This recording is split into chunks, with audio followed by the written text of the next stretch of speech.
What's up, guys?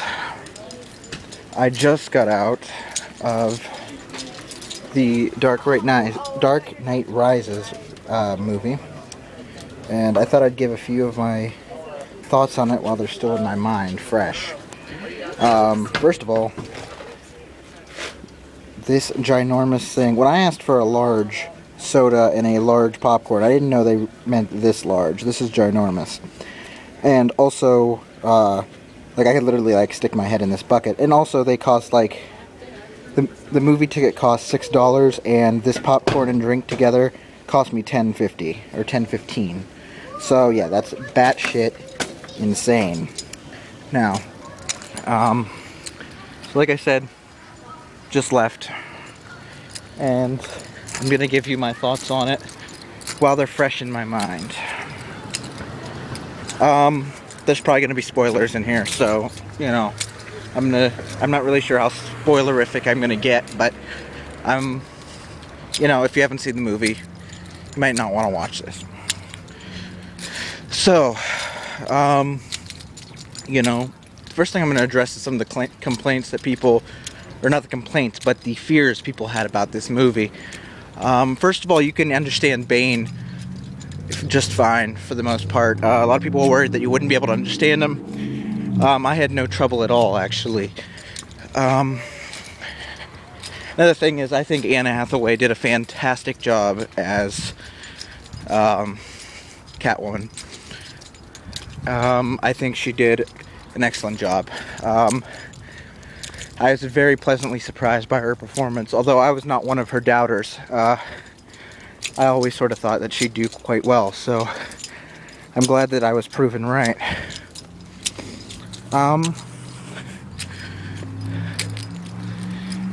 Okay, so my first thoughts on the movie.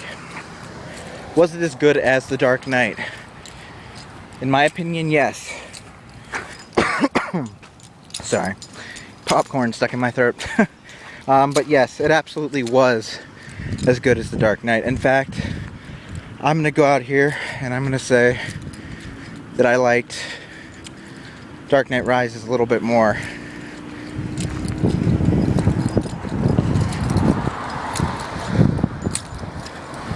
I'm going to say that I liked Bane a little bit more than the Joker. And I know that you all probably think that that is blasphemy, but Bane as a character was done so unbelievably well. Everything about this movie was fantastic. This is by far the best movie I've seen, not just this year, but in the last 3 or 4 years, I think. This movie really stuck out to me, and I was captivated the whole way through. I'm not going to spoil the very ending, but I will say that the end had me a little confused. I wasn't really sure what the truth was, what we were actually supposed to believe, and maybe that was the point. To sort of keep it up in the air. As we do know, you know, this is the last one in the series.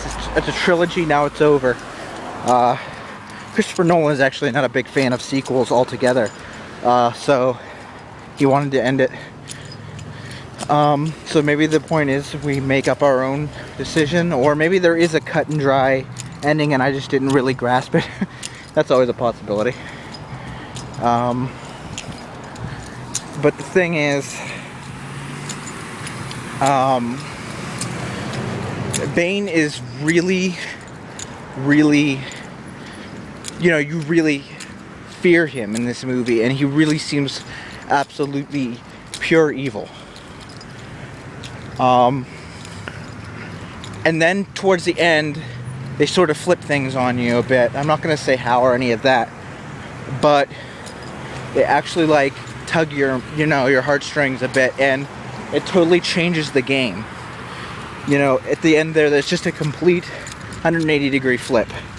Well, no, that's a bit extreme. It's not a 180-degree flip, but you do sort of, you get these emotions, and they sort of just completely mix you up, and you're not really sure who to cheer for anymore.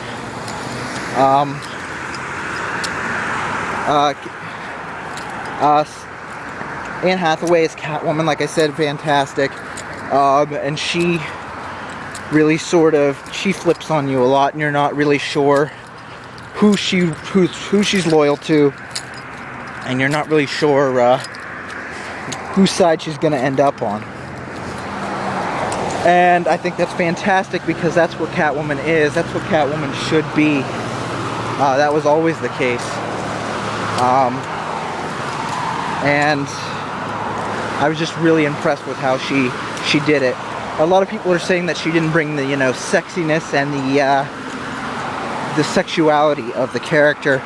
I think that this is a more realistic portrayal of Catwoman.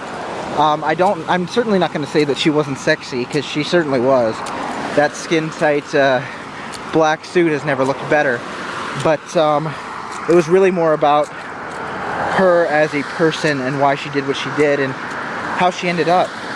And I just think it was a very well done portrayal of Catwoman, and it is definitely my favorite portrayal of Catwoman. That's right, I'm going out right now and I'm saying it is the best portrayal of Catwoman I've ever seen, and I've seen it all. A lot of Michelle Pfeiffer fans are gonna get on me for that, and they're gonna say that she was the best, but I never liked the supernatural element that Tim Burton gave Michelle Pfeiffer's Catwoman.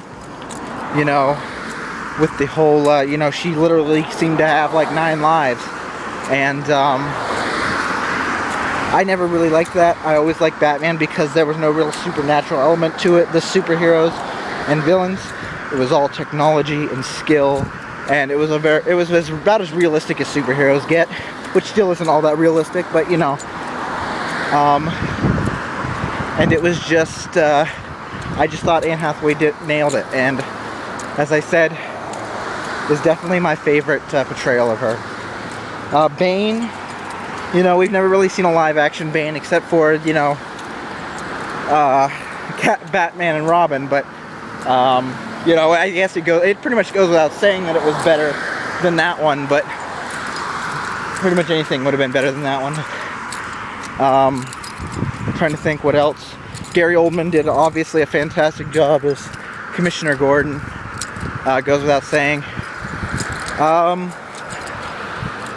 So many new roles I don't want to really spoil for you, but there wasn't a bad actor in this movie. Everyone nailed it. There wasn't one person that stood out to me as being poorly done or anything like that. I think they all did a fantastic job, and I might go see it again.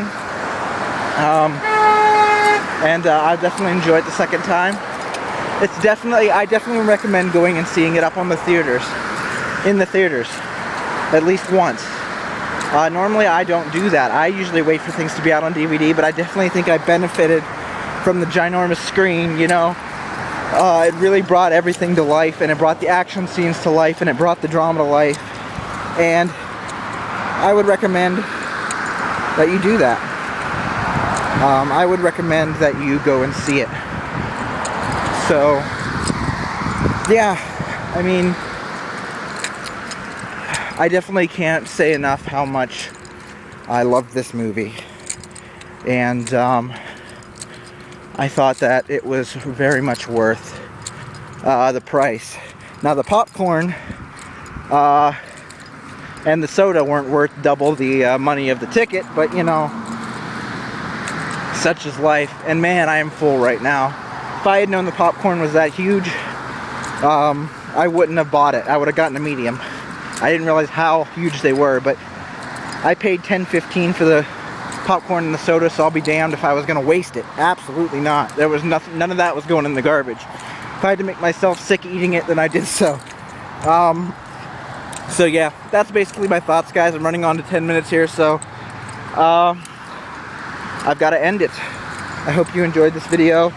I gave you a warning that if I hope I didn't spoil too much. I tried not to. Those were just my thoughts on the movie while it was fresh on my mind. So anyways, guys, I hope you enjoyed this video, and as always, peace.